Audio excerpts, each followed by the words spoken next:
Hi ನಮಸ್ಕಾರ ರೈತ ಬಾಂಧವರಿಗೆ. ಸೊ ಬೈಕ್ ಟ್ರಾಲಿ ರೆಡಿಯಾಗಿದೆ ನೋಡ್ಬೋದು. ಇದು 4 ಫೀಟ್ ಅಗಲ 6 ಫೀಟ್ ಉದ್ದ ಇದೆ. ಬೈಕ್ ಟ್ರಾಲಿ MRF ಟೈರ್ ಕೂಡ ಮಾಡಲಾಗಿದೆ. ಸೊ ನೋಡ್ತಾ ಇರ್ಬೋದು ಗಾಡಿ ಯಾವ ಥರ ಇದೆ ಅಂಥೇಳಿ. ಸೊ ಕಸ್ಟಮರ್ ಕೂಡ ಇವಾಗ ಇಲ್ಲೇ ಇದ್ದಾರೆ. ನಮ್ಮ ಡ್ರೈವರ್ ಹೋಗಿ ಬಿಟ್ಟು ಬರ್ತಾ ಇದ್ದಾರೆ. ನಮ್ಮ ಡ್ರೈವರ್ ಜೊತೆ ಮಾತನಾಡೋಣ, ಎಲ್ಲಿ ಹೋಗ್ತಾರೆ ಏನು ಅಂತೇಳಿ ನೋಡ್ಕೊಂಡು. ಸರ್ ನಮಸ್ಕಾರ ಸರ. ಸರ ಎಲ್ಲಿ ಹೊಂಟ್ರಿ ಸರ?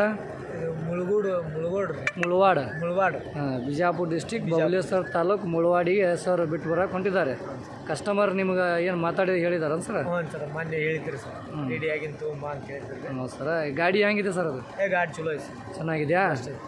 ಕಸ್ಟಮರ್ ಕೂಡ ಬಂದು ನೋಡ್ಕೊಂಡು ಹೋಗಿದ್ದಾರೆ. ಅವರು ಟ್ರಯಲ್ ಹೊಡೆದು ಎಲ್ಲ ಓಕೆ ಆಗಿದ್ದ ಅವರು ಹೋಗ್ಯಾರ್ರಿ. ಆನಂತರ ನಂಗೆ ತೊಗೊಂಬ ಅಂತ ಹೇಳಿ ನಿಮ್ಗೆ ಅಂತ ಹೇಳಿದ್ದಾರೆ. ಈಗ ನೀವು ಬಿಟ್ಟು ಬರೋಕೆ ಹೊಂಟಿದ್ದೀರಿ. ಯಾವ ಊರು ಸರ ಬಿಟ್ಟು ಬರೋದು? ಅದು ಮುಳವಾಡ ಬಿಜಾಪುರ ಡಿಸ್ಟಿಕ್ ಬಬಲೇಶ್ವರ ತಾಲೂಕು ಮುಳವಾಡ ಊರಿಗೆ ಸರ್ ಗಾಡಿಯನ್ನು ಬಿಟ್ಟು ಬರೋಕೆ ಹೊಂಟಿದ್ದಾರೆ. ಸರ್ ಟ್ರಯಲ್ ಸ್ವಲ್ಪ ತೋರಿಸ್ಬಿಡ್ರಿ.